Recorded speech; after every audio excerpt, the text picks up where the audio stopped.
मार डालो उस बच्चे को, वो बचना नहीं चाहिए। एक सिपाही की तेज आवाज उस बच्चे के कानों में पड़ी, जो कि उस भीषण युद्ध के बीचों बीच था। उस बच्चे की आंखों में डर साफ दिख रहा था। उसका मासूम चेहरा पसीने से भीगा हुआ था और उसकी आंखें अपनी मां को खोज रही थी, लेकिन उसे दिख रहे थे सिर्फ एक दूसरे को मारते सैनिक।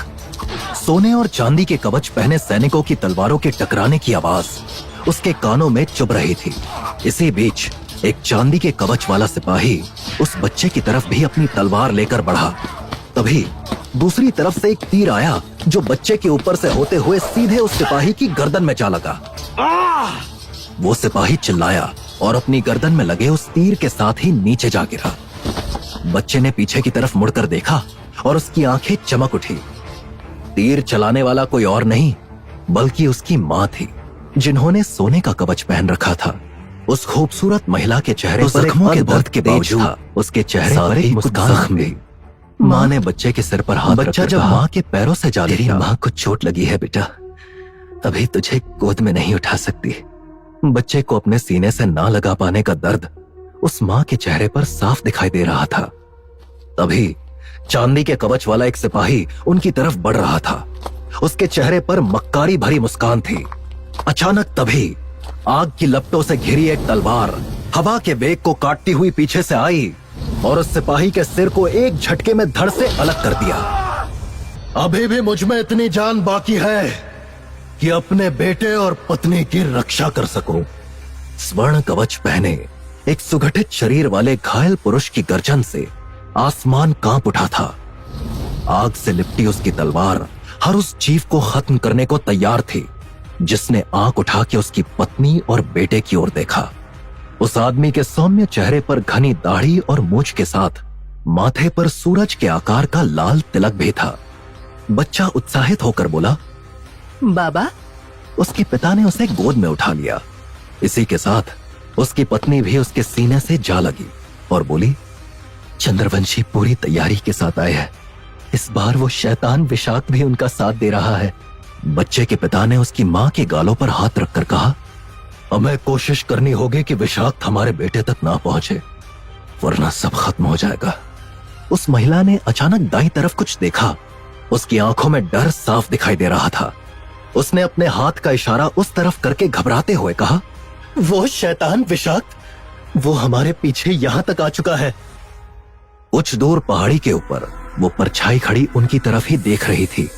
उसकी बस चमकती हुई आंखें ही नजर आ रही थी। उसने अपने पति की तरफ देखकर कहा, अग्नि चक्र को हमारे बेटे के लिए सक्रिय कीजिए। उसके पिता ने यह सुनकर बुझी आवाज में कहा, मेरे अंदर सिर्फ एक ही इंसान को अग्नि चक्र से सुरक्षित रखने की शक्ति बची है। उसके बाद उन दोनों ने एक साथ अपने बच्चे की तरफ देखा। उनकी आंखों में भरे आंसू देव के दिल में डर पैदा कर रहे थे, अपने माँ बाप से बिछड़ने का डर। धीरे धीरे उस बच्चे के पिता उसे अपने सीने से अलग करने लगे। बाबा! देव चिल्लाकर बुरी तरह से रोने लगा। माँ ने बुझी सी आवाज में कहा, मैं मेरे लाल को रोते नहीं देख सकती। उसके पिता ने कहा, हिम्मत से काम लो। पिता ने अपनी आग की लपटों से घिरी तलवार को उठाकर बच्चे के सामने ताना।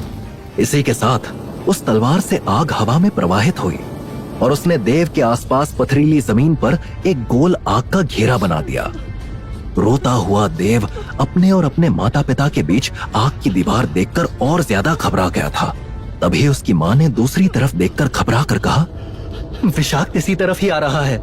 किसी काली परछाई जैसा दिखने वाला विशाक्त उनसे लगभग 400 मीटर की दूरी पर था। पलक झपकते ही उनके एकदम पास आ गया। देव के पिता ने उसका सामना करने के लिए आग की लपटों से घिरी अपनी तलवार उठाई ही थी कि तभी विशाक्त का एक हाथ आगे बढ़ा। उसका चौड़ा काला भयानक हाथ अब देव के पिता की गर्दन को जकड़कर उन्हें हवा में ऊपर उठा चुका था।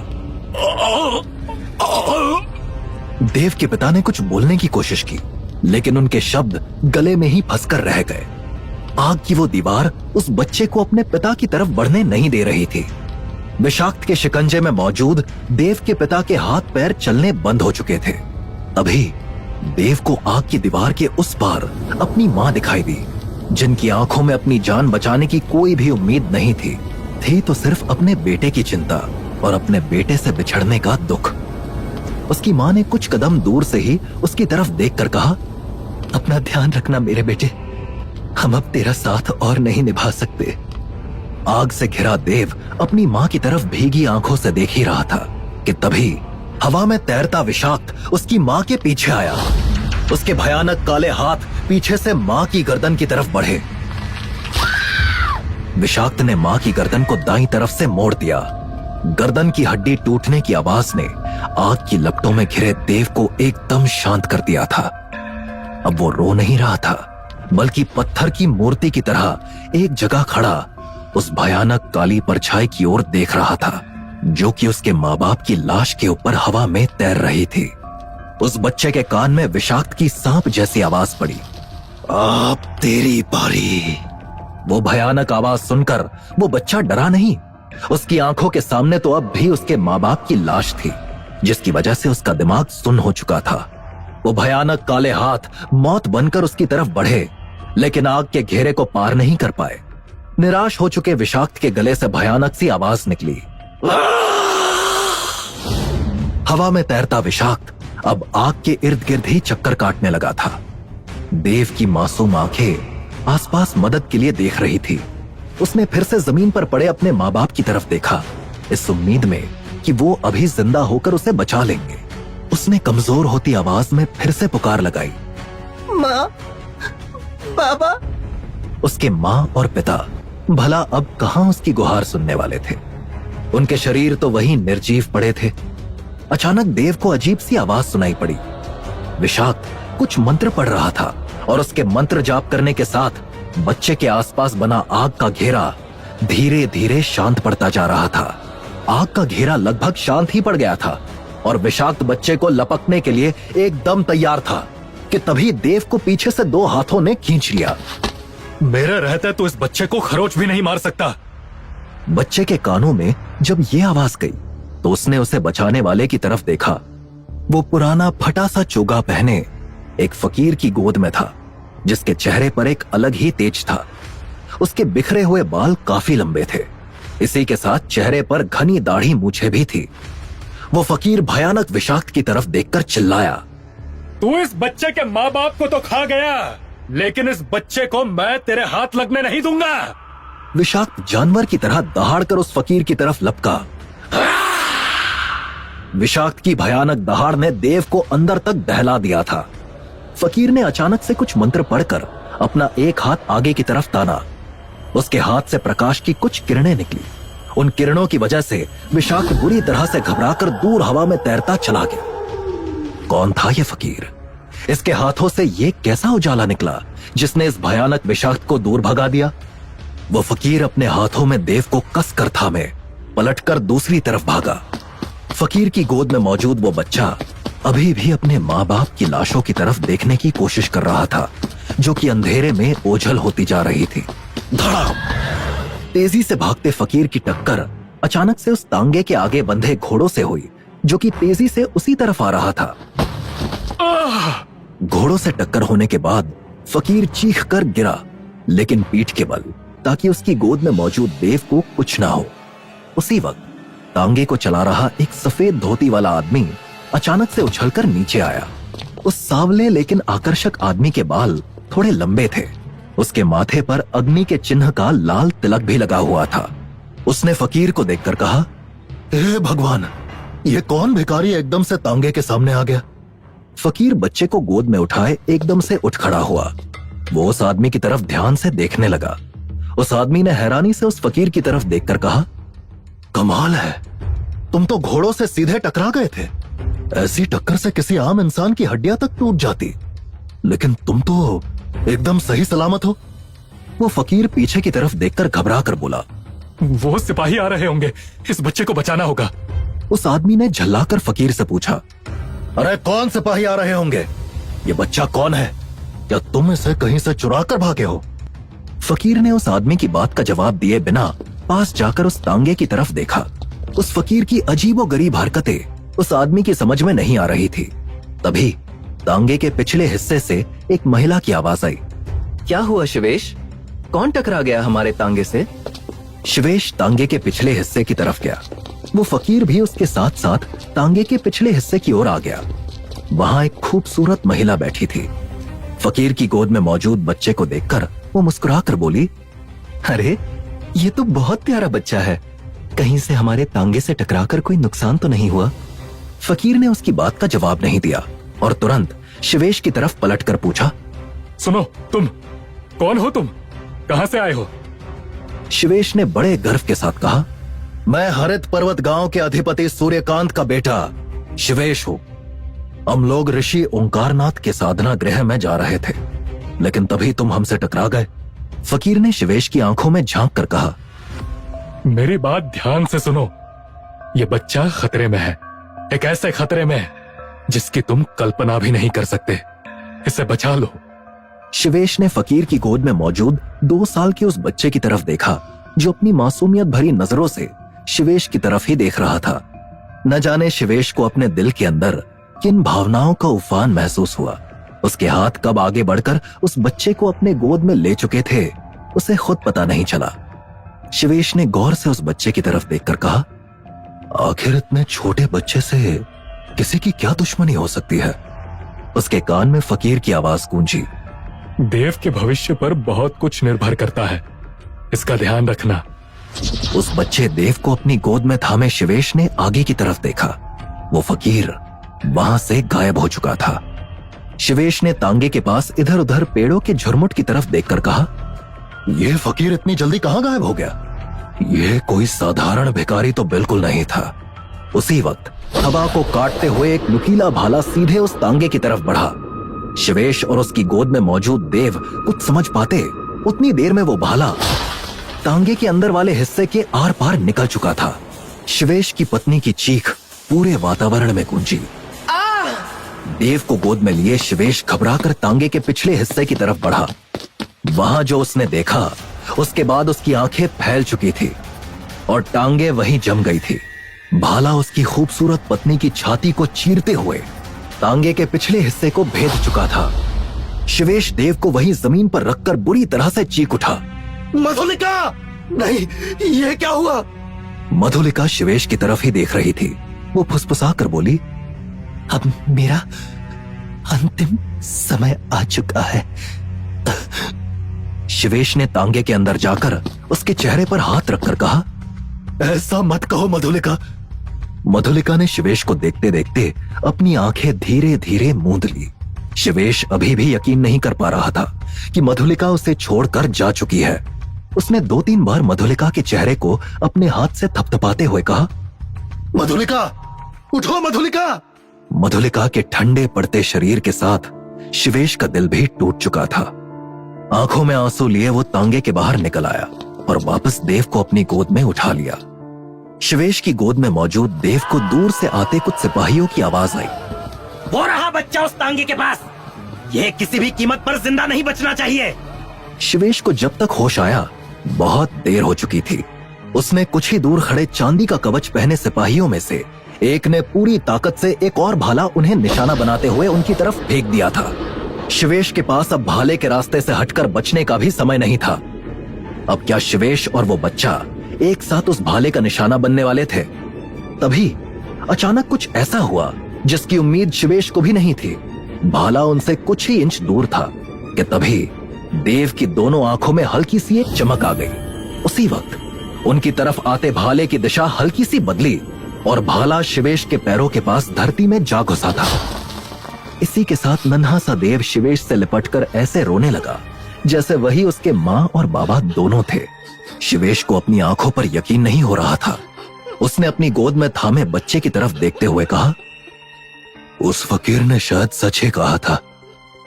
इस बच्चे में कुछ तो खास बात है। उसने इस बच्चे का नाम देव बताया था।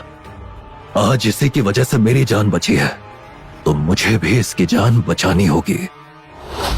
कौन है देव और कैसे है उसके अंदर ऐसी रहस्यमयी शक्तियां? कौन थे देव के माता पिता?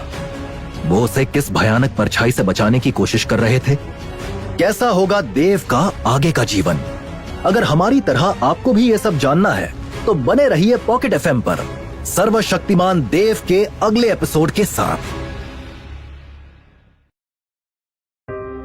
मनहूस है ये बच्चा, आते ही खा गया मधुलिका को।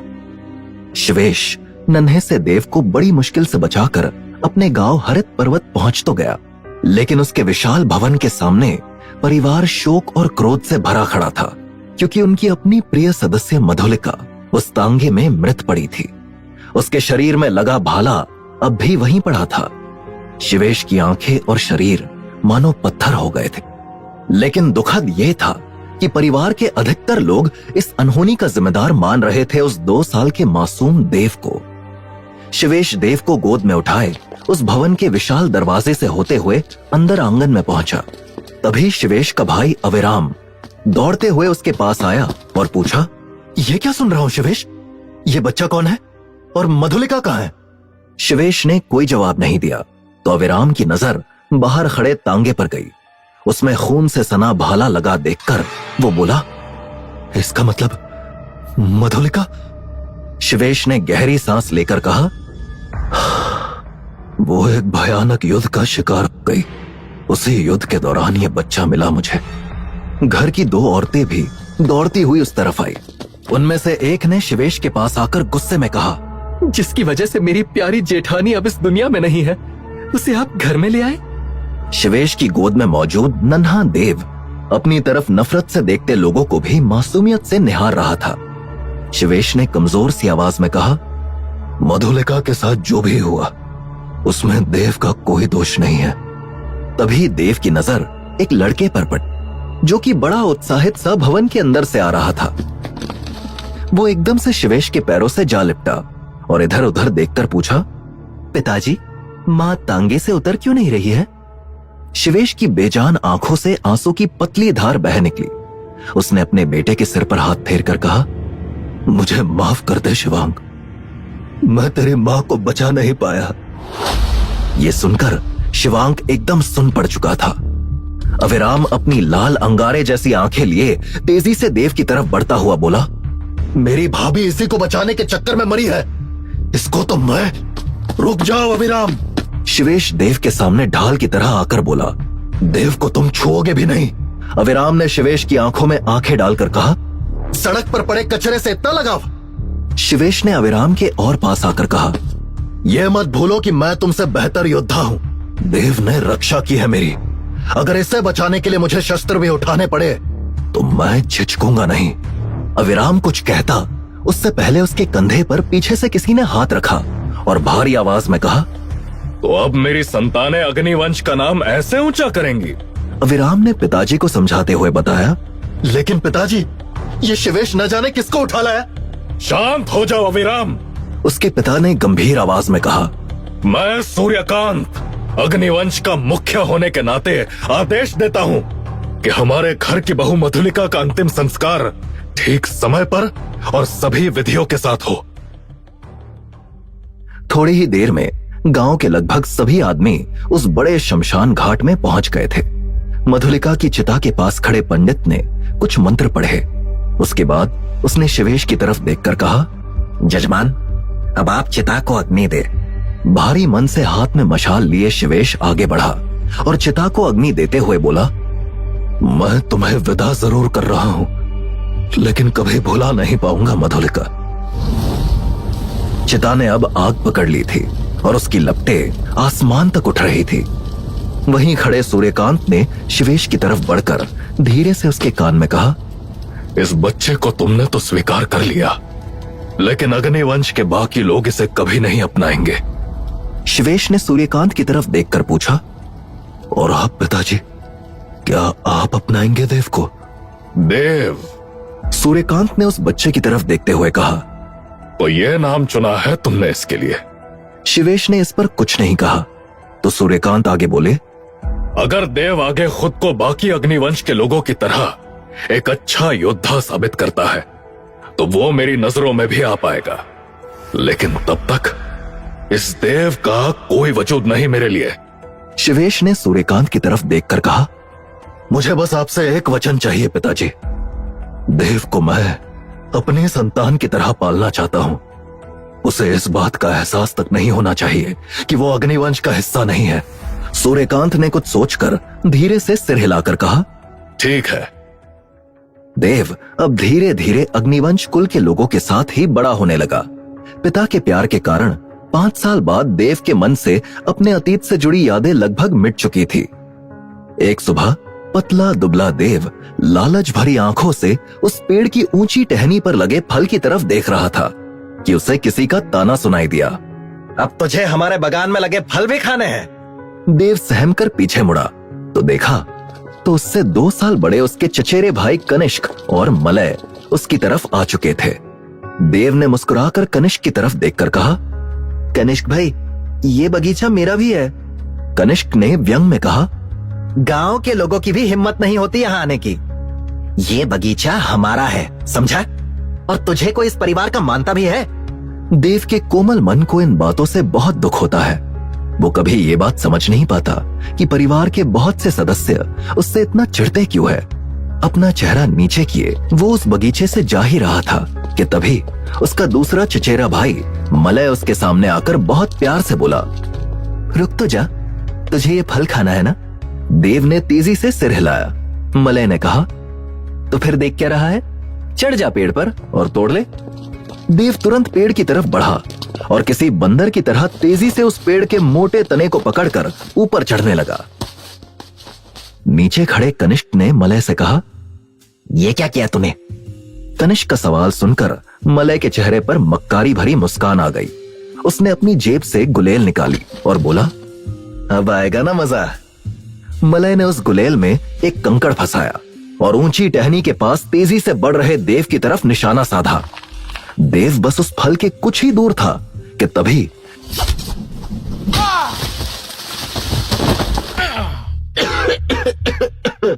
जमीन पर गिरा देव बुरी तरह से खांस रहा था।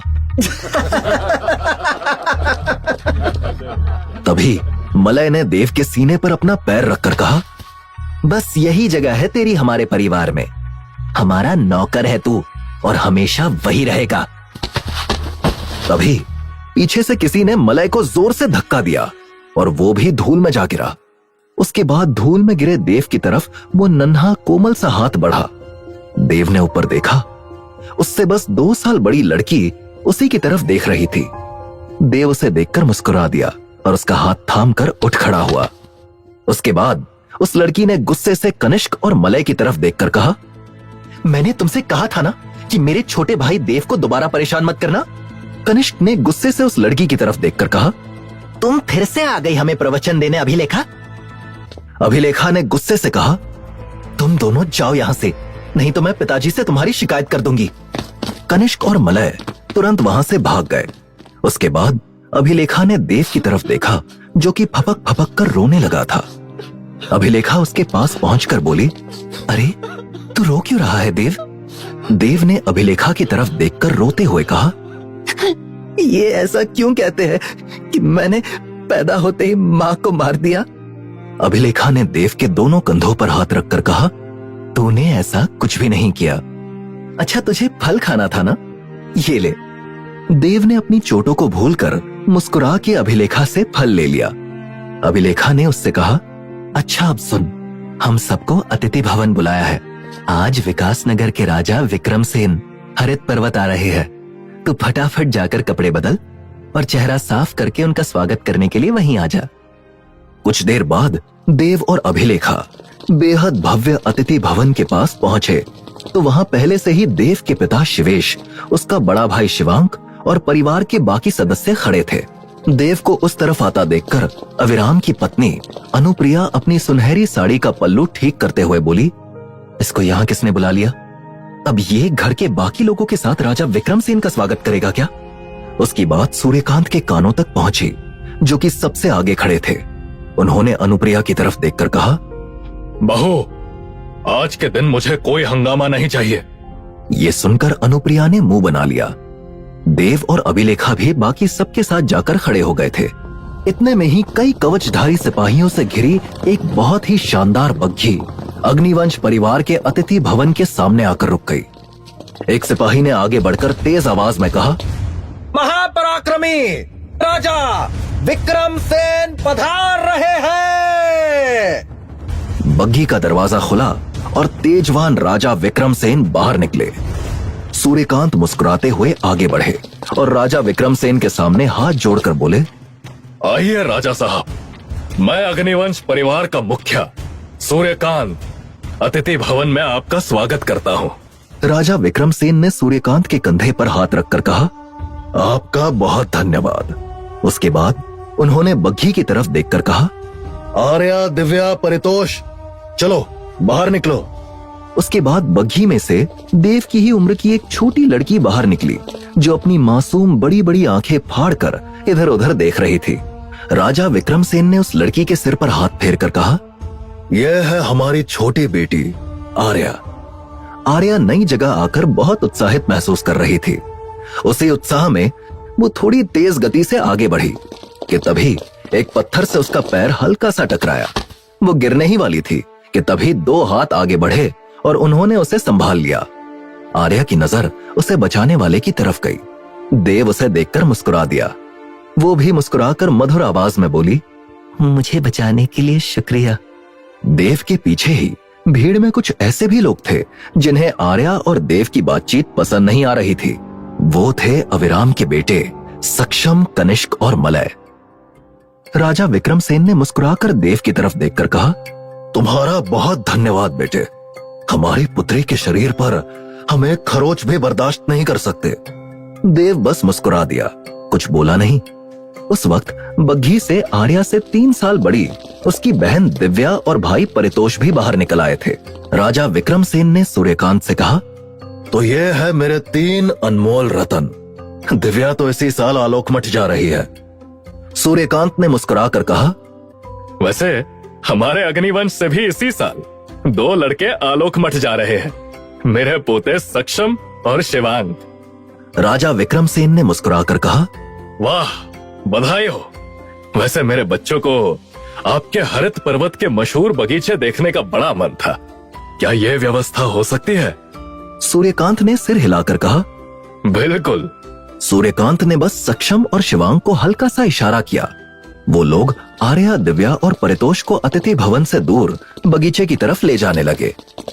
आर्या ने देव का हाथ पकड़कर कहा, तुम भी चलो ना। देव थोड़ा हिचका। उसे अपने चचेरे भाइयों की गुस्से से भरी नजरें महसूस हो रही थी, लेकिन फिर भी वो आर्या के साथ उस दिशा में बढ़ गया। आर्या ने शांति से चल रहे देव से पूछा, क्या तुम हमेशा इतने शांत रहते हो? देव ने कहा, हाँ, क्योंकि मेरे ज्यादा दोस्त नहीं है ना। आर्या बोली, लेकिन तुम तो इतने सारे भाई बहन हो, क्या वो नहीं खेलते तुम्हारे साथ? आर्या के इस सवाल ने देव की आंखों के दर्द को फिर से छलका दिया था। खेलती है ना, मेरी बड़ी बहन अभिलेखा मेरे साथ खेलती है। इस तरह के सवालों से बचने के लिए देव ने कहा। उसने एक दूसरा सवाल आर्या से पूछा, वैसे ये आलोकमठ क्या है? आर्या ने चौंक कर कहा, तुम्हें आलोकमठ नहीं पता? दूर दूर से वहां पर लोग योद्धा बनने आते हैं। देव के चेहरे से लग रहा था कि उसे आलोकमठ की बातों ने प्रभावित कर दिया था। उसने आर्या से झिझक कर पूछा, क्या मैं भी जा सकता हूं आलोकमठ? उनकी बातचीत सुनकर पीछे चलते कनिष्क ने धीरे से मलय से कहा, सुन मलय, देव को लात मारकर आगे कीचड़ में गिरा दो क्या बेइज्जती होगी इसकी राज परिवार के लोगों के सामने। कनिष्क और मलय एक दूसरे की तरफ देखकर मुस्कुरा उठे थे। कनिष्क के हाथ देव को धक्का देने के लिए आगे बढ़ गए। वहीं दूसरी तरफ किसी राज्य के अंदर एक चौड़े गलियारे में कई सारी लाशें बिछी पड़ी थी। बच्चे, बूढ़े और सिपाही सब उन लाशों में शामिल थे। इन्हीं लाशों के बीच खड़ा एक सिपाही हांफते हुए अपने सामने मौजूद हवा में तैरती भयानक परछाई की तरफ देख रहा था। वो गुस्से और दुख के कारण चीखा, तूने मेरे सारे राज्य को नष्ट कर दिया विशाख, कुछ भी नहीं बचा यहाँ। सिपाही का सवाल सुनकर वो परछाई तैरती हुई तेजी से उसकी तरफ आई। एक भयानक काला हाथ सीधे उस सिपाही की गर्दन पर जम गया और उसे हवा में उठा लिया।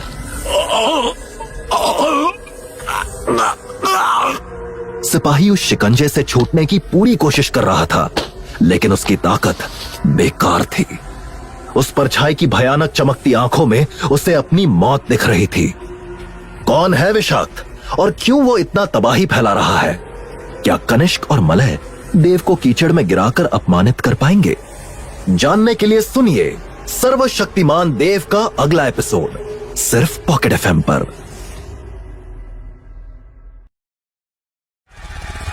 वो बच्चा मुझे किसी भी कीमत पर चाहिए। उस परछाई की भयानक आवाज सिपाही के कानों में पड़ी। उस सिपाही की आंखें बाहर को उबल पड़ी थी। उसकी गर्दन पर विषाक्त का शिकंजा कसता जा रहा था। कड़क। अब देव कीचड़ में गिरेगा और इसकी बेइज्जती होगी। कनिष्क ने सबकी नजरों से बचकर एकदम से देव को धक्का दे दिया। तेज धक्के की वजह से देव कीचड़ में गिरने ही वाला था कि तभी उसकी आंखें एकदम से चमकने लगी। उसे अपने शरीर में अजीब सी ऊर्जा महसूस हुई, लेकिन सिर्फ कुछ पलों के लिए। अगले ही पल उसका नन्हा शरीर कीचड़ में ना गिरकर किनारे पर घास में जा गिरा। कनिष्क हैरान होकर धीरे से बोला, अरे देव कीचड़ में गिरने से बच कैसे गया?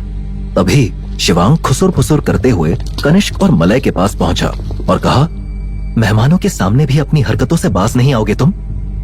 मलय ने उससे पूछा, हमने क्या किया? शिवांग ने धीमी आवाज में ही कहा, मैंने देखा था तुम्हें देव को धक्का देते हुए। कनिष्क ने कहा, तुम बीच में क्यों आ रहे हो शिवांग? तुम तो खुद देव से कभी बात नहीं करते। अपनी माँ की मौत के लिए कहीं ना कहीं तुम आज भी उसे दोषी समझते हो। आर्या के भाई बहन को भी उनके बीच का तनाव साफ महसूस हो रहा था। शिवांक ने आर्या, दिव्या और परितोष की तरफ देखकर कहा, माफ कीजिएगा, मेरा छोटा भाई ठोकर खाकर गिर गया था। वैसे हम काफी घूम लिए, अब वापस जाना ही ठीक रहेगा। माहौल की गंभीरता को देखकर सब लोग उसी जगह से वापस चल दिए। कुछ देर बाद जब वो लोग अतिथि भवन के पास लौटे तो दो अलग अलग बघिया वहां खड़ी हुई थी। आर्या ने उत्साहित होकर देव से कहा, वो देखो आलोक मठ की बघिया जो चुने हुए शिष्यों को लेने आती है। उसी वक्त देव ने देखा कि उनकी पूरी पलटन में से सक्षम, शिवांक और दिव्या आगे की तरफ आ गए। दूसरी तरफ से राजा विक्रमसेन और सूर्यकांत भी अतिथि भवन से बाहर आ गए थे। थोड़े बहुत गांव वाले भी उस तरफ नजर गड़ाए देख रहे थे। सक्षम और शिवांक ने आगे बढ़कर एक साथ सूर्यकांत के पैर छुए। सूर्यकांत ने उन दोनों की पीठ थपथपा कर कहा, आलोक मठ में खूब जी जान से प्रशिक्षण लेना है तुम दोनों को। दूसरी तरफ आर्या की बहन दिव्या अपने पिता राजा विक्रमसेन के सीने से जा लगी। अपने दादा सूर्यकांत से मिलने के बाद शिवांक वहीं खड़े अपने पिता शिवेश के सामने गया।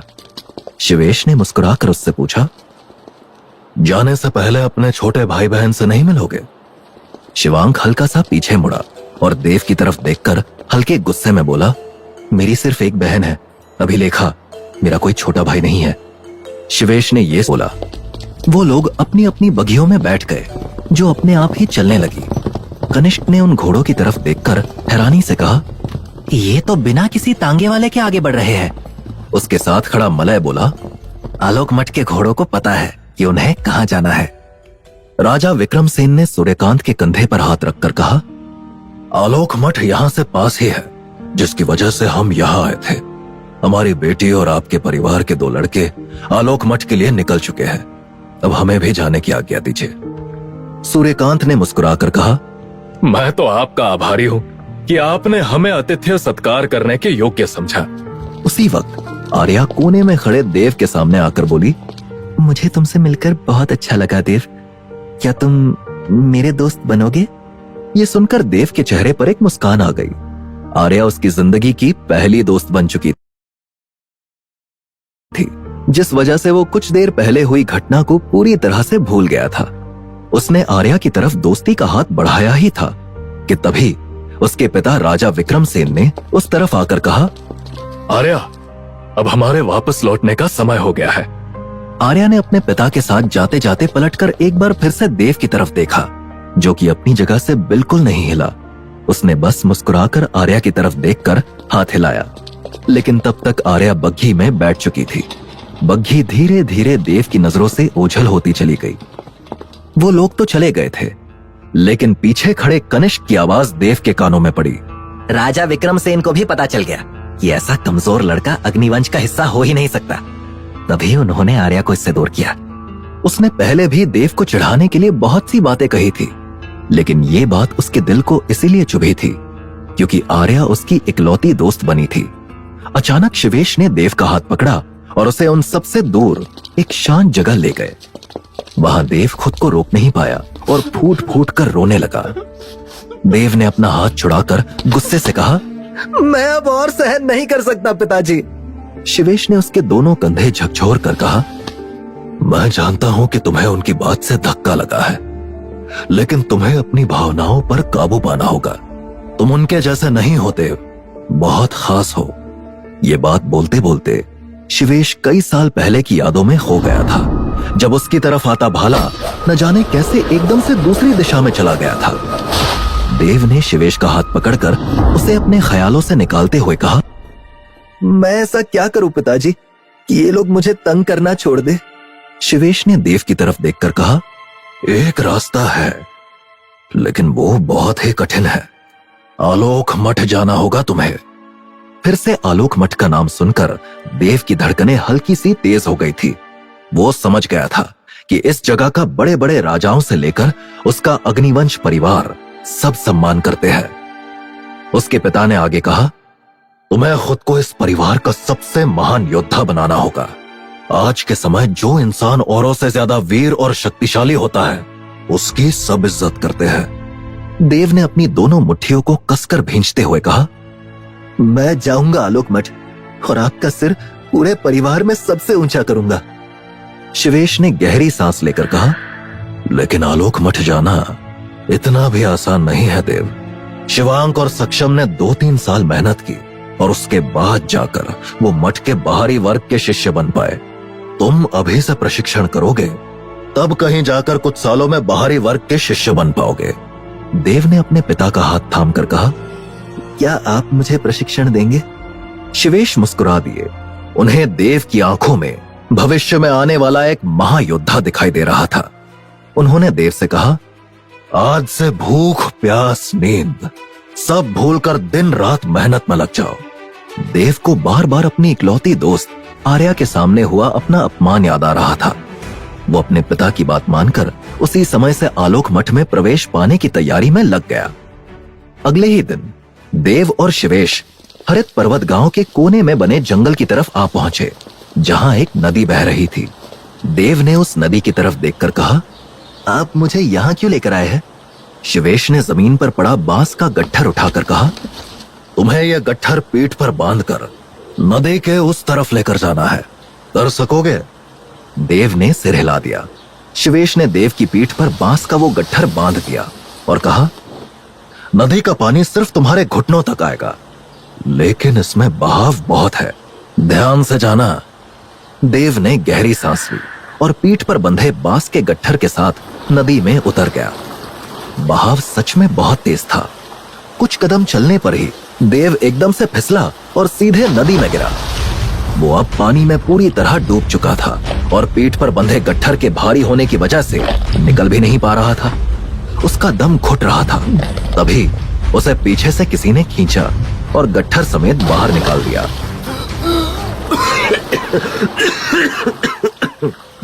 बुरी तरह से खांसते गीले हो चुके देव ने पीछे मुड़कर देखा। शिवेश ने उसकी तरफ हाथ बढ़ाकर मुस्कुराते हुए कहा, अभी तो तुम्हारा प्रशिक्षण बस शुरू हुआ है। तुम जब तक प्रशिक्षण पूरा नहीं करोगे, यहीं जंगल में बनी कुटिया में सोओगे और यहीं पेड़ पर लगे फल खाओगे।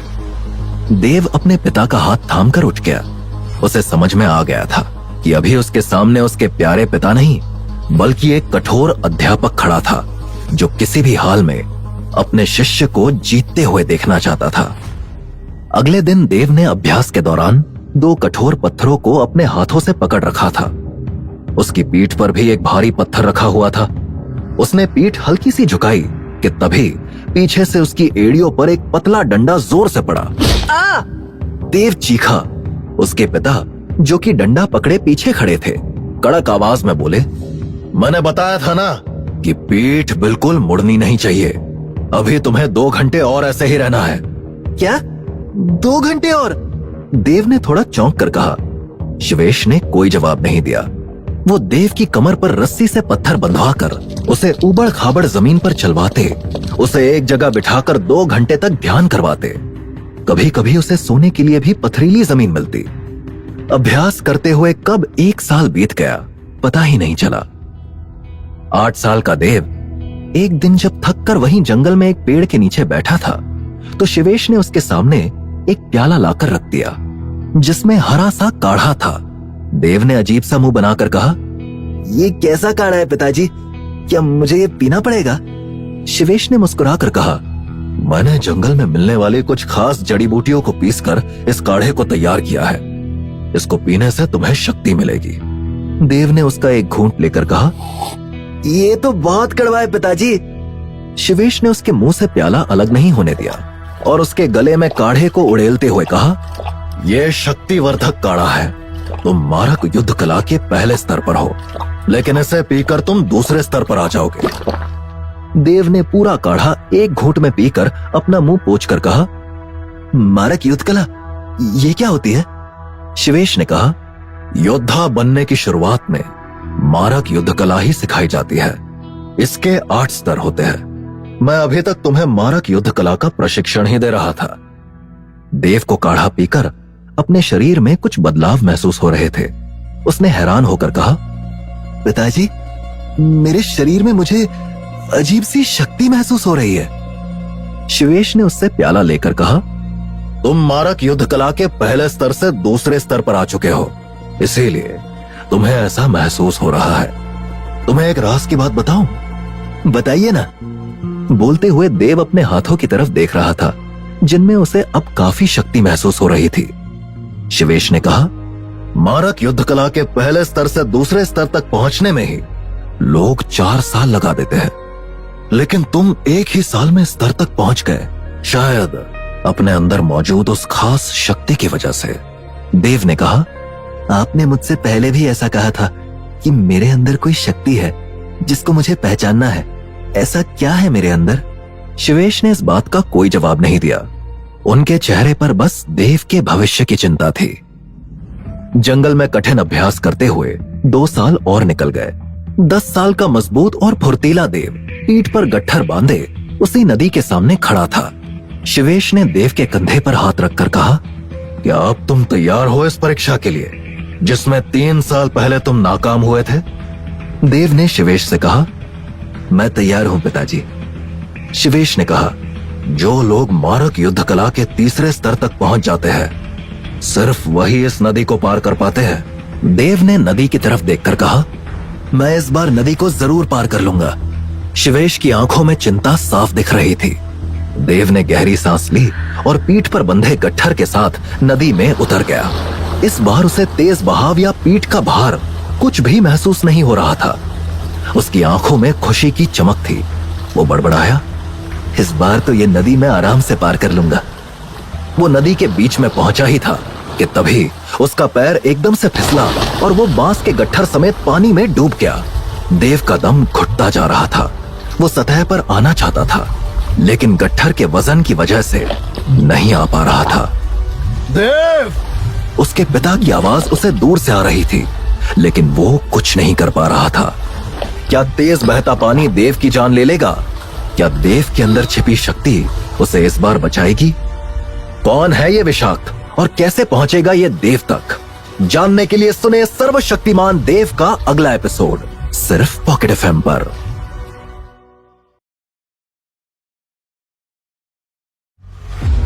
देव, कहां हो तुम? पानी से बाहर आओ! शिवेश पूरी ताकत से चीखा। उसकी धड़कनें तेज हो चुकी थी।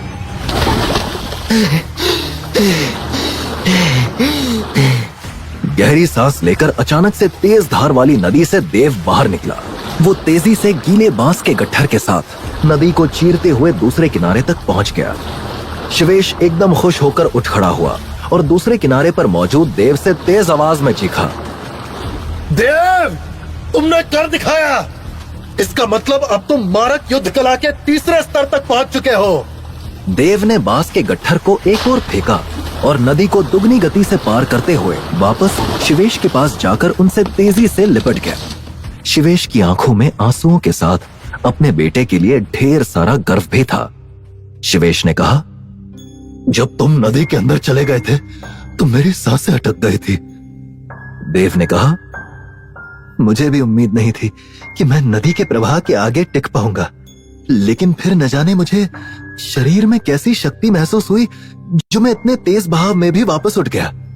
अपनी भावनाओं पर काबू पाकर शिवेश ने देव से कहा, अब हमें वापस लौटना चाहिए। देव ने कहा, जी पिताजी, बहुत दिन हो गए हरित पर्वत को देखे हुए, अब वापस घर ही चलते हैं। शिवेश ये सुनकर मुस्कुराकर बोले, तुमसे किसने कहा कि हम वापस हरित पर्वत जा रहे हैं? ये सुनकर देव का माथा ठनक गया। उसने पूछा, अगर हम वापस घर नहीं जा रहे तो कहां जा रहे हैं? आलोक मठ। शिवेश के मुंह से उस जगह का नाम सुनकर देव के रोम रोम में फिर से उत्साह भर गया था।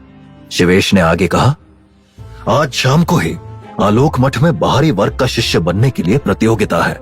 तनिष्क, मलय और अभिलेखा भी वहीं गए हैं। हमें देर नहीं करनी चाहिए। देव ने कहा, आपका आदेश मेरे लिए पत्थर की लकीर है पिताजी, मैं आलोक मठ में प्रवेश करके रहूंगा। कनिष्क, मलय और अभिलेखा एक ही बग्घी में बैठकर आलोक मठ पहुंच चुके थे। बड़े हिस्से में फैली पथरीली लाल धरती पर और भी कई बघिया खड़ी थी, जहां और भी कई लड़के लड़कियां थे। उसी वक्त उन्हें एक घोड़े की टापें सुनाई। उन्होंने देखा कि शिवेश और देव एक घोड़े पर सवार उसी तरफ आ गए थे। ये देखकर उनकी हैरानी का ठिकाना नहीं रहा। मलय ने फुसफुसाकर कहा, ये देव यहाँ क्यों आया है? उनके नीचे उतरते ही अभिलेखा दौड़ कर गई और उनके सीने से लगकर बोली, पिताजी, आपको यहाँ देखकर बहुत खुशी हो रही है मुझे। उसके बाद वो पीछे खड़े देव की तरफ गई और उसके गले लगकर बोली, कितने समय से तुम्हें ठीक से नहीं देखा देव, कहाँ थे तुम? खैर ये सब छोड़ो, तुम दोनों मुझे प्रतियोगिता में सफल होने की बधाई देने आए हो ना? शिवेश ने अभिलेखा के सिर पर हाथ रखकर कहा, मेरा आशीर्वाद तो हमेशा तेरे साथ ही है बिटिया रानी। इस प्रतियोगिता में तू भी सफल होगी और तेरा भाई देव भी। अभिलेखा तो ये सुनकर चौंकी ही थी, लेकिन उसके साथ ही पीछे खड़े कनिष्क और मलय और भी ज्यादा चौंके। अभिलेखा ने देव की तरफ देखकर हैरानी से कहा, तो इसीलिए तुम इतने वक्त से गायब थे? तुम चुपके से बाहरी वर्ग की प्रतियोगिता के लिए प्रशिक्षण ले रहे थे। देव कुछ बोल पाता उससे पहले ही एक भारी भरकम पहरेदार आगे बढ़कर बोला, जितने सगे संबंधी अपने रिश्तेदारों को छोड़ने आए हैं वे सब वापस जाएं। प्रतियोगिता बस शुरू ही होने वाली है। शिवेश और देव की नजरें कुछ देर के लिए मिली। उसके बाद वो घोड़े पर बैठकर पलटे और तेजी से उस जगह से दूर निकल गए। देव शिवेश को जाते देख ही रहा था कि उसे पीछे से कनिष्क का ताना सुनाई दिया, ये लो, अब हमारे घर के नौकर हमारी बराबरी करेंगे। ये सुनकर देव पीछे पलटा और कनिष्क की तरफ देखकर बोला, मैं इतने वक्त बाद अब सभी से मिला, लेकिन फिर भी आप लोगों को मुझे ताना ही मारना है। कनिष्क गुस्से में आगे बढ़ा और देव को हल्का सा धक्का देते हुए कहा, मुझे जो मन में आएगा मैं करूंगा, और अभी तो तुझे बचाने के लिए तेरे पिता भी यहाँ नहीं है। तभी देव के कानों में एक जानी पहचानी आवाज पड़ी। देव? उसने पीछे मुड़कर देखा तो हैरान रह गया। मुस्कुराती हुई आर्या उसके ठीक सामने खड़ी थी। मलय और कनिष्क भी उसे देखकर एकदम शांत पड़ गए थे। देव ने खुश होकर कहा, आर्या तुम? इतने सालों बाद? आर्या के चेहरे से भी लग रहा था कि वो अपने बचपन के दोस्त को देखकर बहुत खुश हुई थी। वो बोली, मुझे बिल्कुल उम्मीद नहीं थी कि तुम मुझे आलोक मठ में मिलोगे। आर्या की बात सुनकर देव ने पूछा, तो क्या तुम भी आलोक मठ की प्रतियोगिता में हिस्सा लेने आई हो? आर्या ये सुनकर बोली, मेरी बड़ी बहन दिव्या तेजी से एक बेहतरीन योद्धा बनती जा रही है। वो अब आलोक मठ के अंदर वाले हिस्से में है, मुझे भी उसकी तरह बनना है। देव ने कहा, मुझे तुम्हें यहाँ देखकर बहुत खुशी हुई। उसी वक्त एक पहरेदार सभी शिष्यों के बीच में आकर भारी भरकम आवाज में बोला, आलोक मठ के बाहरी वर्ग का शिष्य बनने की प्रतियोगिता अब शुरू हो चुकी है। आग जलने की तेज आवाज सभी ने सुनी। इसी के साथ पहाड़ी के एक कोने में आग की बड़ी बड़ी लपटें उठने लगी। उनके कानों में पहरेदार की भारी भरकम आवाज पड़ी, जो जो लोग इस आग की दीवार को पार कर लेंगे वो प्रतियोगिता के पहले चरण में जीत जाएंगे। आर्या हिम्मत करके भीड़ से आगे बढ़ी। देव ये देखकर हैरान रह गया था। पीछे खड़े कनिष्क ने कहा, ये महलों में पली नन्ही सी राजकुमारी भला आग की दीवार कैसे पार करेगी? उसी वक्त आर्या एक ऊंची छलांग लगाकर आग की दीवार के उस पार चली गई। देव, अभिलेखा, कनिष्क और मलय के साथ बाकी सब भी ये देखकर हैरान रह गए थे। तभी पहरेदार की आवाज गूंजी, हमारे पास पूरा दिन नहीं है, या तो तुरंत आग की दीवार को पार करो या वापस लौट जाओ। उसके बाद कुछ और लोगों ने भी कोशिश की। कुछ लोग आग की दीवार को पार कर गए, लेकिन कुछ कोशिश नाकाम होने पर आग में थोड़ा झुलस भी गए। कनिष्क और मलय भी एक साथ छलांग लगाकर आग की दीवार को पार कर चुके थे और अभिलेखा भी। दूसरी तरफ आ चुके कनिष्क ने अभिलेखा की तरफ देखकर कहा, लगता है तुम्हारा प्यारा छोटा भाई आग से डरकर भाग गया। अभिलेखा उस आग की दीवार की तरफ देख रही थी। आर्या की नजरें भी उसी तरफ गड़ी हुई थी। दूसरी तरफ खड़े देव के दिमाग में बस अपने पिता की बात चल रही थी। तुम्हें आलोक मठ में प्रवेश लेकर योद्धा बनना है देव, मेरी तुमसे बहुत उम्मीदें हैं। ये बात याद आते ही देव ने अपने घुटने मोड़कर पूरी ताकत से छलांग मारा। उसका शरीर आग की लपटों के ऊपर तैर गया। उसके पैर थोड़े से झुलस भी गए थे, लेकिन वो आग की दीवार के दूसरी तरफ जा गया। अभिलेखा एकदम से आगे बढ़ी और देव के गले लगकर बोली, मुझे पता था कि मेरा भाई आग की इस दीवार को पार कर लेगा। आर्या भी देव के पास आई और मुस्कुराकर बोली, बधाई हो, तुम इस मुश्किल चरण को पार कर गए। देव आर्या की तरफ देखकर मुस्कुरा दिया।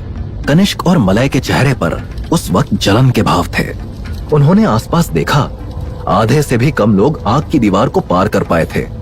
बाकी या तो लौट गए थे या उस दीवार को पार करने के चक्कर में घायल हो चुके थे।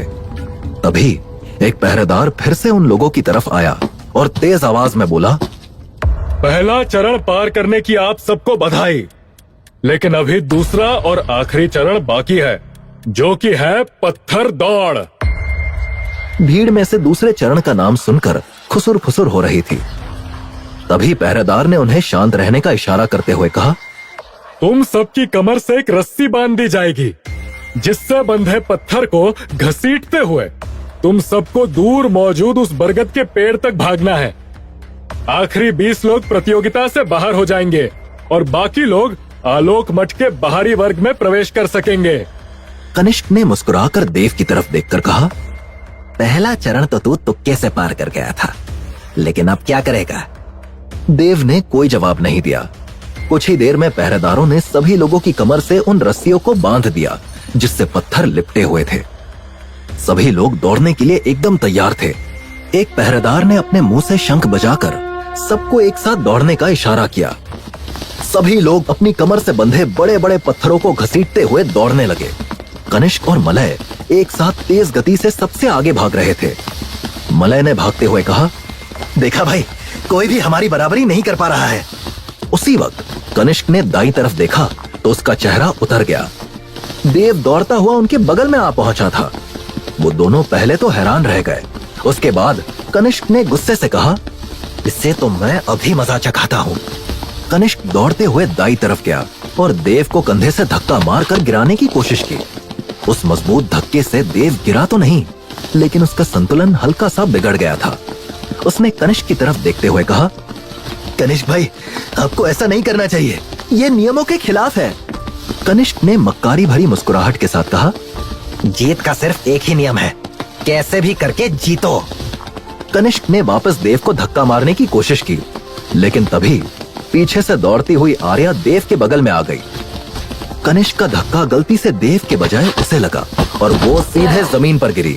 उसकी कमर से घिसट रहा पत्थर लुढ़कते हुए सीधे उसकी टांग पर आ गया। आर्या की चीख सुनकर दौड़ता हुआ देव वहीं रुक गया। कनिष्क और मलय के साथ साथ बाकी लोग भी दौड़ में उससे आगे निकलते जा रहे थे। देव आर्या के पास गया और पत्थर को उसके पैर से हटाने की कोशिश करने लगा। जमीन पर पड़ी आर्या बोली, देव, मेरी टांग सड़क पर बने एक गड्ढे में चली गई है और ये पत्थर उसी गड्ढे के ऊपर फंस चुका है। मुझे छोड़ो और आगे दौड़ो। देव ने पत्थर हटाने की कोशिश करते हुए कहा, तुम मेरी इकलौती दोस्त हो, तुम्हें कैसे छोड़ दूं? देव पत्थर हटाने की कोशिश कर रहा था कि तभी पीछे से दौड़ती हुई अभिलेखा उसके पास आई और बोली, देव, ये सब कैसे हुआ? रुको, मैं भी तुम्हारी मदद करती हूँ। देव पत्थर हटाने की कोशिश करते हुए बोला, तुम रुको मत अभिलेखा, हम दोनों में से किसी एक का तो आलोक मठ में प्रवेश पाना जरूरी है। लेकिन देव, तुम्हें मेरी कसम अभिलेखा, पिताजी का सिर हमारे परिवार में नीचा नहीं होना चाहिए।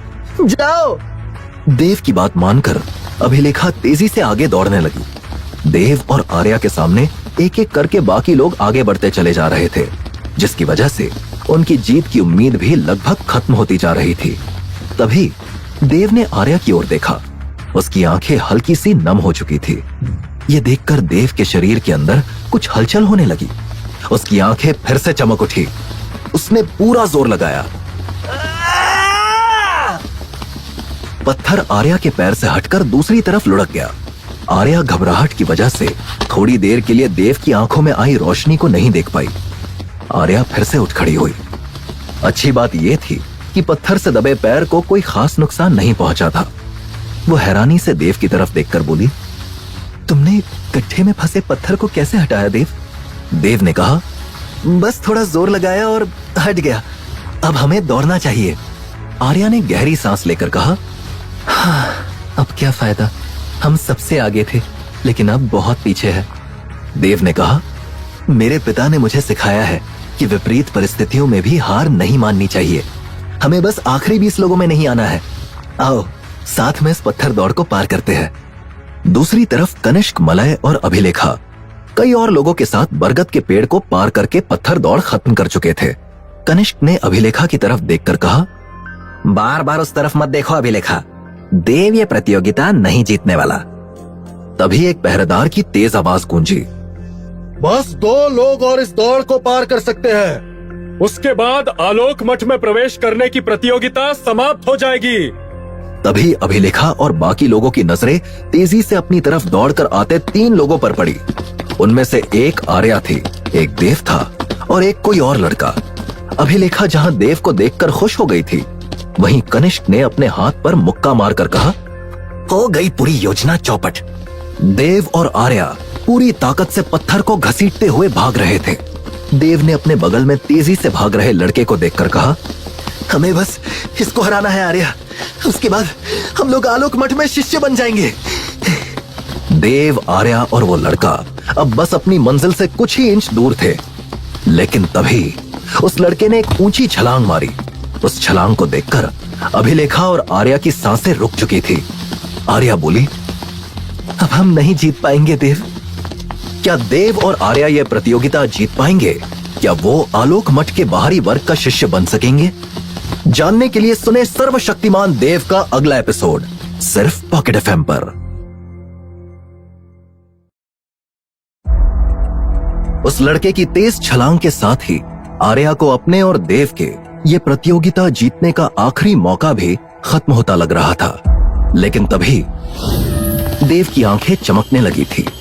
वो तेज गति से आर्या का हाथ थामकर आगे बढ़ा। बरगद के पेड़ को पार करते ही दोनों साथ में लड़खड़ाते हुए गिरे। आर्या ने उठते हुए देव की तरफ देखकर पूछा, क्या हम जीत गए? मुस्कुराती हुई अभिलेखा उनके पास आई और कहा, बधाई हो तुम दोनों को, तुम जीत गए। देव ने सुकून की सांस ली। वो अपने पिता की उम्मीदों पर पूरी तरह से खरा उतरा था। देव, उसके कानों में आर्या की आवाज पड़ी। उसने सामने खड़ी आर्या की तरफ देखा, जिसकी आंखों में आंसू थे। तुम रो क्यों रही हो आर्या? देव ने पूछा। आर्या उसके पास आकर बोली, इस परीक्षा में तुम सिर्फ अपने लिए जीत हासिल कर सकते थे, लेकिन तुमने एक पल भी मेरा साथ नहीं छोड़ा। तुम वाकई एक सच्चे दोस्त हो। देव ये सुनकर मुस्कुरा दिया। उसकी नजरें पीछे खड़े कनिष्क और मलय की तरफ गई। उनके चेहरे पर छाया गुस्सा बता रहा था कि देव की जीत उनके लिए हार के बराबर थी। एक पहरेदार उन सब लोगों के बीच में आकर तेज आवाज में बोला, अब आप सब आलोक मठ के बाहरी वर्ग का हिस्सा है। आप सबको कुछ ही देर में रहने के लिए कक्ष मिल जाएंगे। आज शाम नए लोगों के बाहरी वर्ग में आने की खुशी में दावत का आयोजन किया जाएगा। बाहरी वर्ग के ही एक बड़े से कक्ष में दावत का आयोजन था। आर्या भी अपना भोजन लेकर मेज के कोने में बैठी ही हुई थी कि मुस्कुराता हुआ कनिष्क अपनी थाली लेकर उसके पास पहुंचा और बोला, अरे तुम अकेले क्यों खा रही हो आर्या? आओ साथ में खाते हैं। आर्या बुरा सा मुंह बनाकर वहां से उठने ही वाली थी कि कनिष्क ने हल्के गुस्से में कहा, तुम हमारे परिवार के सबसे निचले स्तर के सदस्य से दोस्ती कर सकती हो, लेकिन मुझसे नहीं। ये क्या बात हुई? आर्या उससे बोली, तुमने मुझे प्रतियोगिता के समय धक्का मारकर गिरा दिया था। अगर देव ना होता तो इस वक्त मैं आलोक मठ में नहीं होती। ये बात सुनकर कनिष्क ने कहा, वो धक्का तुम्हें गलती से लगा था, मैं देव को गिराने के चक्कर में था। आर्या ने यह सुनकर पूछा, लेकिन क्यों? देव तो तुम्हारा चचेरा भाई है। ये सुनकर कनिष्क का चेहरा गुस्से से लाल हो गया। उसने मुट्ठियां भींच कर कहा, वो तो अग्निवंश का हिस्सा तक नहीं है। आर्या ने उसकी तरफ देखकर पूछा, क्या कहा तुमने? उसी वक्त कनिष्क का भाई मलय भी वहां आ गया। उसने कहा, अरे कुछ नहीं बोला इसने, चल यहां से कनिष्क। कनिष्क और मलय जश्न से बाहर आ गए थे, लेकिन आर्या भी उनके पीछे आकर बोली, पहले बताओ कि तुमने ऐसा क्यों कहा? कनिष्क ने इधर उधर देखकर कहा, तुम वादा करो कि हमारा नाम सामने नहीं आएगा। आर्या बोली, मैं विकास नगर की राजकुमारी तुम्हें वचन देती हूँ कि तुम लोग किसी भी बात की वजह से समस्या में नहीं आओगे। कनिष्क ने कहा, वो शिवेश चाचा का सगा बेटा नहीं है, गोद लिया है उसे। ये सुनकर आर्या के ऊपर जैसे बिजली गिर गई थी। वो तुरंत वहां से चली गई। देव और अभिलेखा उसी दौरान जश्न से खाना खाकर बाहर निकले थे। देव ने अभिलेखा से कहा, बड़ी अजीब बात है, पूरे जश्न में आर्या नहीं दिखी। तभी उन्हें आर्या बाहर एक पत्थर के टीले पर बैठी दिखाई दी। देव ने आर्या की तरफ जाकर कहा, अरे तुम यहां क्यों बैठी हो आर्या? आर्या आंखों में आंसू लिए उसकी तरफ मुड़ी। देव उसके आंसू देखकर हिल गया था, लेकिन वो बिना कुछ कहे वहां से जाने लगी। रुको आर्या, कम से कम मुझसे बात तो करो। देव की आवाज में अब लाचारी साफ झलक रही थी। उसे डर था कि वो अपनी इकलौती दोस्त को खोने वाला है। अभिलेखा ने देव से कहा, तुम अपने कक्ष में जाओ देव, मैं आर्या से बात करूंगी। देव उस रात बस करवटें बदलता रह गया। नींद उसकी नजरों से कोसों दूर थी। अगली सुबह सूरज निकलते ही अभिलेखा उस तरफ गई जहां आर्या बाकी लड़कियों के साथ कसरत कर रही थी। आर्या ने उसे बुरा सा मुंह बनाकर कहा, मुझे अकेला छोड़ दो। अभिलेखा ने उसका हाथ पकड़कर कहा, लेकिन तुम देव से नाराज क्यों हो? आर्या ने गुस्से से उसकी तरफ देखकर कहा, देव ने इतनी बड़ी बात छुपाई मुझसे। उसने मुझे क्यों नहीं बताया कि उससे उसके पिता ने गोद लिया है? ये सुनकर अभिलेखा एकदम स्तब्ध रह गई थी। कुछ पलों के लिए उसका दिमाग काम करना बंद कर चुका था। उसने पूछा, ये तुम्हें किसने बताया? आर्या ने उससे पूछा, उससे क्या फर्क पड़ता है, ये बताओ कि ये सच है या नहीं। अभिलेखा ने कमजोर सी आवाज में कहा, यह सच है, लेकिन देव को इस बात की भनक तक नहीं है। आर्या ये सुनकर हैरान थी। वो बोली, इसका मतलब उसे अब तक पता ही नहीं है कि वो अग्निवंश का खून नहीं है? नहीं, और मैं तुमसे हाथ जोड़कर विनती करती हूं कि उसे पता चलना भी नहीं चाहिए, वरना सब खत्म हो जाएगा। अभिलेखा की बात सुनकर आर्या कुछ बोली नहीं, बस उसके पीछे एक जगह उसकी नजरें टिकी रह गई। अभिलेखा ने आर्या से पूछा, क्या हुआ, तुम पीछे कहां देख रही हो? आर्या ने जब कोई जवाब नहीं दिया तो अभिलेखा ने खुद पीछे मुड़कर देखा। देव उसके ठीक पीछे आंखों में आंसू लिए खड़ा था। अभिलेखा के पैरों तले जमीन खिसक चुकी थी। वो और आर्या देव की तरफ बढ़े, लेकिन देव पलटकर दूसरी तरफ बढ़ गया।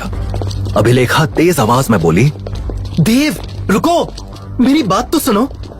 तभी उन सबके सामने से घोड़े पर सवार शिवेश उसकी तरफ आते दिखाई दिए। देव, आर्या और अभिलेखा तीनों के ही कदम उन्हें देखकर थम चुके थे। शिवेश तेजी से घोड़े से नीचे उतरे और सामने खड़े देव को तेजी से गले लगाकर बोले, आलोक मठ के बाहरी वर्ग का शिष्य बनकर तूने मेरा सिर गर्व से ऊंचा कर दिया। जैसे ही मुझे खबर मिली मैं तुरंत तुझसे मिलने चला आया। देव ने कुछ कहा नहीं, उसने बस अपने हाथों से धीरे धीरे शिवेश को खुद से दूर कर दिया। शिवेश खुद यह देखकर हैरान थे। वो बोले, देव क्या हुआ तुझे? आंखों में आंसू लिए देव दूसरी तरफ पड़े एक बड़े पत्थर की तरफ मुड़ा और एक के बाद एक उस पर मुक्के बरसाने लगा। देव के हाथ लाल पड़ गए थे। वो एक और मुक्का मारने ही वाला था कि शिवेश ने उस मुक्के को अपने हाथ पर रोककर कहा, बस करो देव, ये क्या पागलपन है? देव शिवेश की तरफ मुड़ा। उसकी गुस्से से भरी लाल आंखें देखकर शिवेश बुरी तरह से हिल गए थे। उन्हें जब तक कुछ समझ में आता, देव तेजी से आगे बढ़ गया। रुक जा देव, कहां जा रहा है? चीखते हुए शिवेश देव की तरफ बढ़ ही रहा था कि अभिलेखा उसके सामने आ गई। पिताजी, अभिलेखा ने रोते हुए कहा, देव को सच पता चल चुका है कि आपने उसे गोद लिया था। शिवेश ने जब यह सुना तो उसके घुटनों की शक्ति तो जैसे खत्म ही हो गई थी। उन्होंने बुझी सी आवाज में कहा, कितनी कोशिश की थी मैंने देव को इस सच से बचाने की, लेकिन सब खत्म हो गया। तभी अभिलेखा ने सिसकते हुए शिवेश से कहा, आप चिंता मत कीजिए पिताजी, मैं समझाऊंगी उसे, अभी आप जाइए। शिवेश के लौटने के बाद देव का बर्ताव बहुत बदल चुका था। वो सिर्फ अभ्यास करने के लिए कमरे से निकलता था और किसी से बात नहीं करता था। आर्या और अभिलेखा ने उससे बात करने की काफी कोशिश की, लेकिन देव उनके आते ही दूर चला जाता था। कुछ महीने बाद वो दिन भी आ गया जब पहली बार आलोक मठ के आंतरिक वर्ग में जाने की परीक्षा थी। बाहरी वर्ग के सभी शिष्य उस बड़े से लोहे के फाटक के सामने खड़े थे। कनिष्क कुछ ज्यादा ही उत्साहित लग रहा था। वो बोला, चलो प्रतियोगिता के बहाने ही सही आलोक मठ के मुख्य हिस्से के थोड़े बहुत दर्शन तो हुए, वरना वो पहरेदार तो इस तरफ आने ही नहीं देते थे। तभी अचानक वो फाटक खुला और उन सब के सामने घनी दाढ़ी मूंछ वाले एक बहुत तेजवान पुरुष आए, जिन्होंने नीली धोती पहन रखी थी। उन्होंने तेज आवाज में कहा, मैं आचार्य मनांक आलोक मठ के मुख्य हिस्से में आप बाहरी वर्ग के शिष्यों का स्वागत करता हूँ। आप मेरे पीछे प्रतियोगिता के मुख्य स्थल तक आइए। शिष्यों को आलोक मठ के मुख्य हिस्से की सुंदरता के दर्शन करने को नहीं मिले, क्योंकि आचार्य मनांक उन्हें एक अलग रास्ते से जंगल के आगे एक पहाड़ी के पास ले आए थे। वहां लड़के लड़कियां भूरा चोगा पहनकर खड़े हुए थे। उन्हीं में से एक 16 साल की बेहद खूबसूरत लड़की थी। आर्या कनिष्क और मलय को धक्का मारते हुए उस लड़की के पास पहुंच गई और बोली, दिव्या दीदी, आपको बहुत याद किया मैंने। दिव्या ने भी मुस्कुराकर उससे कहा, मैंने भी तुझे बहुत याद किया। आर्या ने उसके कपड़े की तरफ देखकर कहा, ये भूरा चोगा तो आलोक मठ के मुख्य शिष्यों को मिलता है ना दीदी? इसका मतलब अब आप आलोक मठ के अंदरूनी शिष्यों में भी चुनिंदा लोगों में से है। दिव्या ने बस धीरे से सिर हिला दिया। उसने पीछे खड़े देव की तरफ देखा, जो एक कोने में एकदम शांत खड़ा था। उसने आर्या से पूछा, वो लड़का तो अग्निवंश से है ना, तुम्हारा दोस्त? आर्या ने दुखी होकर कहा, दोस्त था दीदी, लेकिन शायद अब नहीं है। उनकी बात सुनकर कनिष्क और मलय के मुंह खुले के खुले रह गए। मलय बड़बड़ाया, ये राजा विक्रमसेन की बेटी दिव्या है, जो कुछ साल पहले सक्षम और शिवांग भाई के साथ आलोक मठ गई थी। हम तो इसे पहचान ही नहीं पाए। तभी एक भूरा चोगा वाला लड़का उनकी तरफ बढ़ा और बोला, तुम तो मुझे भी नहीं पहचान पाए। सक्षम भाई! मलय उत्साहित होकर चीख पड़ा और उनके गले जा लगा। सक्षम ने हंसकर कहा, मैं जानता था कि तुम दोनों नालायक बाहरी वर्ग की परीक्षा को पार ही कर लोगे। मलय बोला, लेकिन आप तो इतने समय से मुख्य शिष्य बन गए, ये तो बहुत बड़ी बात है। उसकी नजर पीछे खड़े देव पर गई, जो कि बस इधर उधर देख रहा था, लेकिन किसी की बात में दिलचस्पी नहीं ले रहा था। सक्षम ने व्यंग में उसकी तरफ देखकर कहा, देव भी यहाँ है, ये जरूर बड़ी हैरानी की बात है। मलय ने कहा, किस्मत की बात है सक्षम भाई। वैसे इसका भाई शिवांग कहाँ है? वो मुख्य शिष्य नहीं बन पाया क्या? सक्षम ने थोड़ी अकड़ के साथ कहा, आलोक मठ के बाहरी वर्ग से अंदर आना मुश्किल है, लेकिन मुख्य शिष्य बनना और भी ज्यादा मुश्किल। ये हर किसी के बस की बात नहीं। देव उनकी बातें सुन रहा था, लेकिन अपनी तरफ से कोई प्रतिक्रिया नहीं दे रहा था। पिता के झूठ ने उसे इतनी तकलीफ दी थी कि ये बातें अब बहुत छोटी हो गई थी। तभी आचार्य मनांक सबके बीच में आकर बोले, आलोक मठ के आंतरिक वर्ग का हिस्सा बनने की प्रतियोगिता का पहला चरण शुरू होने जा रहा है। आपको सामने दिख रहे पहाड़ी रास्ते को दौड़कर पार करना है। ये सुनकर सभी शिष्यों में फुसफुसाहट शुरू हो गई। कनिष्क ने कहा, ये तो बाहरी वर्ग की प्रतियोगिता से भी ज्यादा आसान है। आचार्य मनांक मुस्कुराकर आगे बोले, बस इन ऊंची ऊंची पहाड़ियों के ऊपर मौजूद सिपाही आपके ऊपर तीरों की बरसात करेंगे। उन तीरों से बचते हुए आपको आगे बढ़ना है। उनकी बात सुनकर सभी शिष्यों की हालत खराब हो गई थी। देव के ऊपर कुछ खास फर्क नहीं पड़ा था, वो अपने ही ख्यालों में गुम था। कनिष्क ने मलय से कहा, मैंने बोलने में जल्दबाजी कर दी, ये तो बाहरी वर्ग वाली प्रतियोगिता से कई गुना ज्यादा मुश्किल है। सभी प्रतियोगी आचार्य मनांग के शंख बजाते ही तेजी से दौड़ पड़े। देव का गुस्सा बुरी तरह से उबल रहा था। अचानक से उसकी आंखों में रोशनी हुई और वो सबको पीछे छोड़ता हुआ हवा की गति से आगे बढ़ने लगा। उसके ठीक पीछे दौड़ रहे कनिष्क और मलय भी हैरान थे। मलय ने कहा, ये क्या खाकर दौड़ रहा है? इतनी तेज कोई कैसे भाग सकता है? तभी पहाड़ी पर मौजूद सिपाहियों ने प्रतियोगियों की तरफ तीरों की बरसात कर दी। वो खास तरह के तीर जिस भी शिष्य को छू रहे थे उसके शरीर को रस्सी की तरह बांधकर नीचे जमीन पर गिरा रहे थे। देव की तरफ भी 3-4 तीर एक साथ आए जिनसे वो फुर्ती से उछलकर बच गया। अचानक से देव के दिमाग में कनिष्क की आवाज गूंजी, तो हमारा खून नहीं है, शिवेश चाचा सड़क से उठाकर लाए थे तुझे। ये बात दिमाग में आते ही अचानक से देव की आंखों से रोशनी गायब हो गई। उसके कदम हल्के से लड़खड़ाए और तभी एक तीर आकर एकदम से उसके शरीर को लगा। अगले ही पल वो बाकी विफल प्रतियोगियों के साथ जमीन पर पड़ा हुआ था। उसने लेटे लेटे सामने देखा। कनिष्क, मलय, अभिलेखा और आर्या उसके सामने ही दौड़ते हुए उससे बहुत आगे निकल चुके थे। देव बड़बड़ाया, मैं हार गया, अब मैं आलोक मठ के अंदर नहीं जा सकता। क्या देव सच में हार चुका था? क्या देव आलोक मठ का आंतरिक शिष्य बन पाएगा? क्या देव और शिवेश का रिश्ता पहले जैसा हो पाएगा? क्या होगा देव का अगला कदम? दूसरी तरफ विषाक्त क्या अपनी शक्तियों को बढ़ाकर पहुंच पाएगा? जानने के लिए सुने सर्वशक्तिमान देव का अगला एपिसोड सिर्फ पॉकेट FM पर।